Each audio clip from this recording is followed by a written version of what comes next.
Hello everybody, this is SoyaCincau.com, and today we're taking a look at the Sony Xperia Z. It was first announced at CES early this January, CES 2013, and now it's available. It will be available in Malaysia within Q1 of 2013.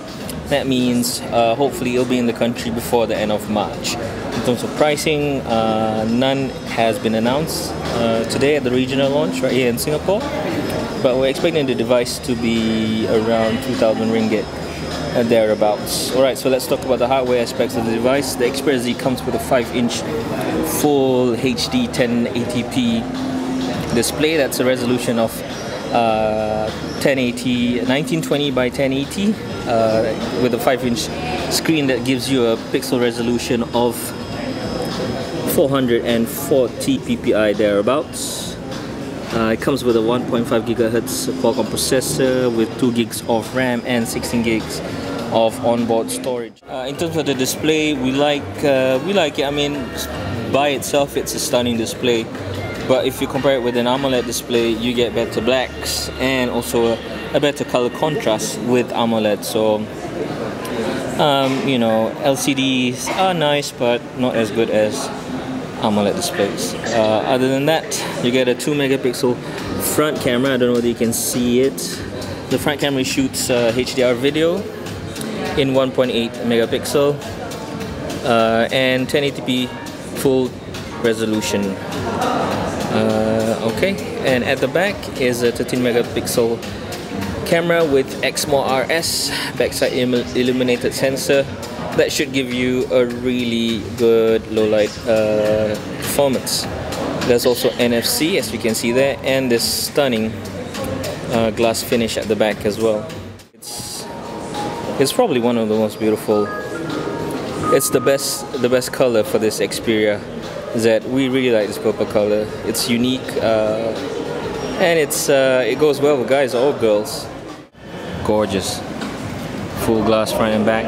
It's not Gorilla Glass, it's tempered glass. We can confirm that it's Dragon Trail, so we're not sure whether it is as durable as Gorilla Glass, but I'm sure Sony has done all their testing and it is probably comparable. It comes in black and white as well, if you're not interested in the purple.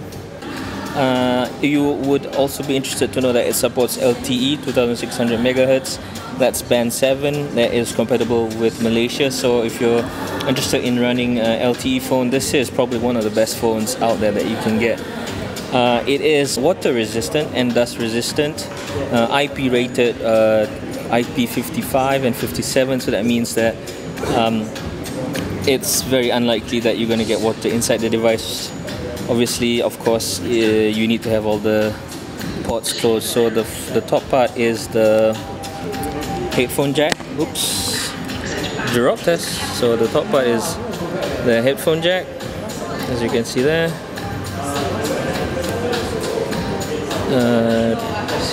3.5 millimeters. That's fiddly.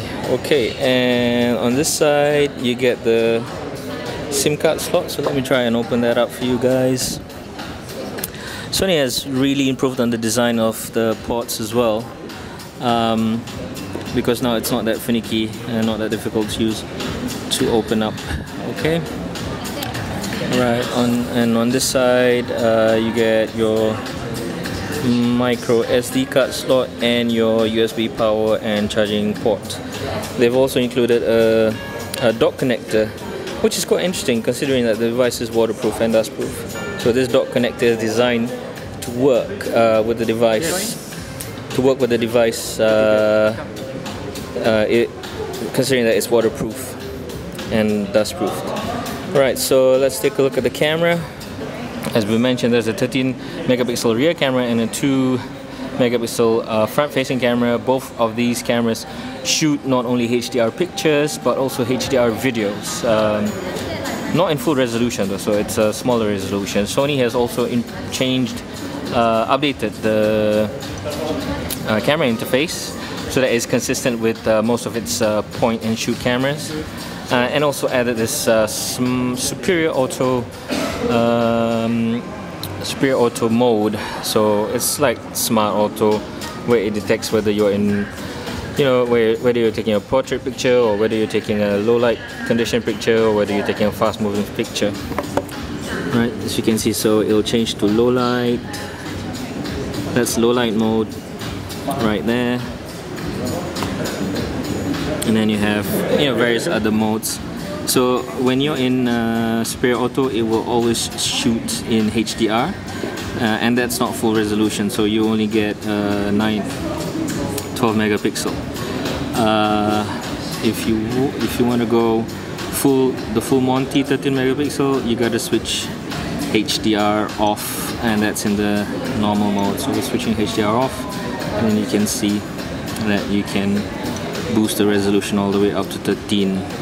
Okay, right, so other than that, you get a burst mode. So with the Sony, the burst mode is unlimited, and it's only limited by the capacity of the memory. So let's show how this works. Activate burst mode. Right, so this is burst mode. It shoots in, you can shoot in high resolution, not full 13 megapixel, mind you, and it's unlimited.